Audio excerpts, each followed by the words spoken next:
राम रमेती रमवेती. किती इंटरेस्टिंग नाव आहे ना पुस्तकाचं. पुस्तकही तेवढंच रोचक आहे. हे पुस्तक स्वर्गीय श्री राम मोघे यांच्या लेखांचे संकलन आहे आणि हे संकलन यांच्या बेटर हाफ म्हणजे अंजली राम मोघे यांनी केलं आहे. हे सगळे लेख त्यांनी संपादित करून शॉपिझनच्या मार्फत प्रकाशित करवले आहे. हे जे लेख आहे हे 80 ते 90s म्हणजे 80 ते 90च्या काळात लिहिलेले लेख आहे. पण तेवढे त्या काळी लिहून सुद्धा हे लेख आजच्या काळात अगदी चपखल बसतात. आणि सगळ्यात मोठी गोष्ट मला हे लेख वाचून ही जाणवली की त्या काळी विनोदाची जी पातळी होती ती किती उच्च होती.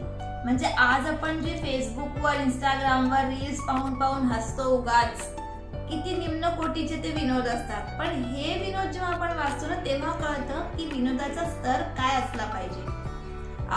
हे पुस्तक याच्यात काही लेख मराठीत आहे आणि 5 लेख हिंदीत पण आहे.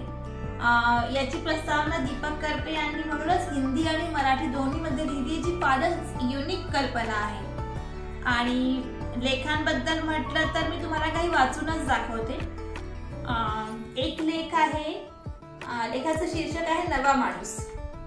मेंदू म्हणजे ब्रेन तुम्ही दिला खरा चांगला, पण हल्ली आमच्या देशात सारखा ब्रेन ड्रेन होतो आणि शेजारच्या देशात सारखा ब्रेन वॉश होतो.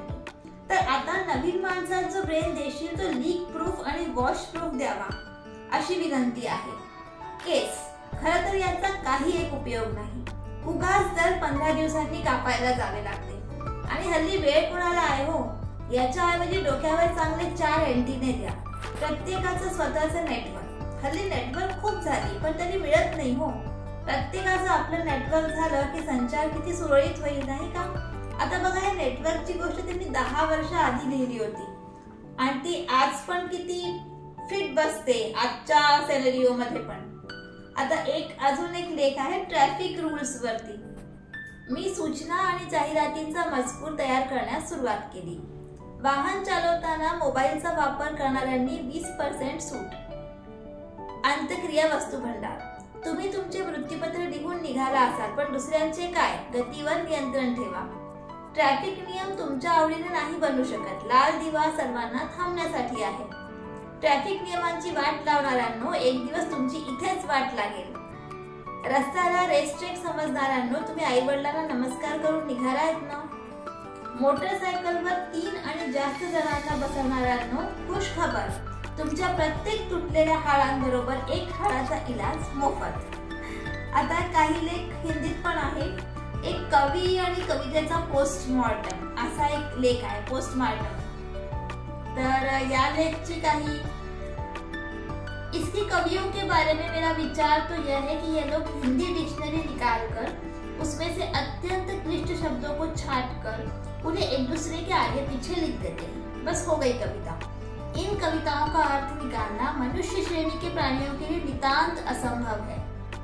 कृतदास असंबद्ध हथकड़ियां हैं, पारदर्शी आवरणों से दृष्टिगोचर नहीं होता. बाप रे, कोल्हू का बैल यदि थोड़ी सी मेहनत और करे तो उसके साथ घूमने वाले लकड़ी के गुटकों में से भी तेल निकलने लगेगा. लेकिन इन पंक्तियों में से अर्थ निकालने के लिए मानव मस्तिष्क कितनी ही मेहनत करे असफल ही रहेगा. तर असे काही दर्जेदार विनोदी लेख तुम्हाला या पुस्तकात वाचायला मिळतील. पुस्तक Amazonवर पण उपलब्ध आहे, शॉपिझनवर तर आहेच. पुस्तक नक्की वाचा आणि निखळ विनोदाचा आनंद घ्या. धन्यवाद.